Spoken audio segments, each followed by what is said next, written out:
Hey guys, welcome to another commentary done by Diggity. Bottom right hand corner we have Monk starting as the yellow Protoss. Bottom left hand corner we have Too Sexy For You as the pink Protoss. This is on Vermeer, and it is BSL Season 16 Hasuleague Round of 32 Group C winners match. Sorry for not having the audio in the past couple of games. Occasionally OBS does an update and it adjusts the audio settings and sometimes has audio cut out altogether. Not entirely sure what that's about, but it always takes, after they do an update, 1 or 2 games to get it adjusted properly again. Anyway, trying to think of things I wanted to say. There was a big Reddit post recently of someone who disliked my style of commentary, which is totally fine. It really doesn't faze me anymore. I do want to be there. Actually, they had an interview where they were talking about Apollo as a StarCraft 2 caster, and one of the comments regarding him, they're like, he elevates the level of the people he's casting with. I want to be that sort of dual caster, but haven't had a lot of opportunity to do the dual casting, and as a result kind of droned with on and on. I think of the cast, I was actually a little bit cognizant of it myself, which is why I counted as such. But I do want to address the side thing, which I think has been kind of weirdly rampant in the StarCraft community, and I don't know that the original poster was effectively saying this or not, but there is a sort of thing where people say, I am listening to the correct caster or only this caster, which I think really hinders and kind of hurts the community as a whole, because I think the more voices we have, the more types of casting we have, the more available personalities of casting, the more exposure and the more things there are that will appeal to a wider base.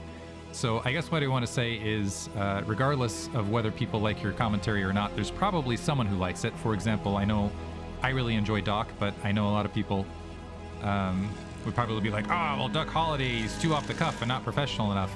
Looks like we're seeing across Spawn Scout, but honestly, his style reminds me, is the closest I can think of to In Control these days out of anybody that's out there. Vadi, incredible caster as well. He's got that accent advantage. We're seeing a 2-gate cybernetic square build here, by the way. But point being, don't let someone's criticism stop you from doing a thing. Put yourself out there if you want to do the thing. Don't let what other people think stop you, is I guess what I'm trying to get at. And if you're in the community, if you don't like a thing, or if you have valid critique, which is different from just out and out criticism. If you have valid critique, let people know, preferably via PM, because that is honestly golden and useful. Like, you can't get perspectives from other individuals. Oh man, poor Sexy getting the absolute last scout. Let's see if Monk gets first scout as well.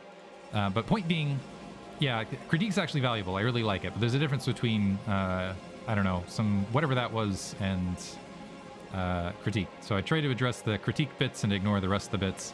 But I have a new moniker, which is apparently the Kim Kardashian of Brood War. I'll take it. Kim Kardashian, if I could reach that level of notoriety and fame to make Brood War more popular, that'd be great. Anyway, game proceeding. 2-gate versus 1-gate. Range upgrading on one end. Range actually not upgrading. Just pure 2-gate on this side. Probe not able to sneak in. Just able to look at the edge of the gas. And sees 2 Dragoons, which might be an indicator that there were in fact 2 gateways there. We'll see if Sexy recognizes the build order from what's going on. It looks like Monk wants to go 2-gate into expand.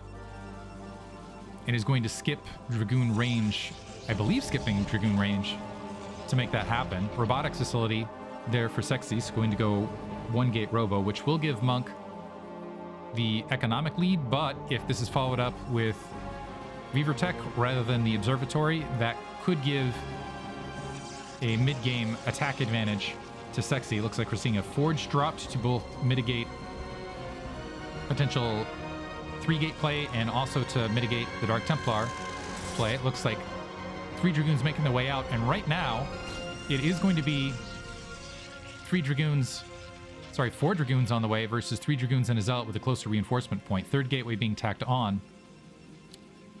This is certainly going to deny an actual expansion to Sexy. Trying to push up the high ground, I'm not sure it'd be advisable for Monk. It would be extremely risky. No, it looks like we are potentially going to see, I assume seeing this, he's going to drop Reaver Tech. Zealot eating a little bit of fire there. Monk now going to go ahead and back off. So Sexy definitely thinking of following this up with a more aggressive attack. Dropping the Observatory rather than going for Reaver Tech. So unfortunately, this is going to give Monk potentially an overall build order advantage. He's also dropped the Citadel of Idun. Looks like he wants to go Dark Templar behind this.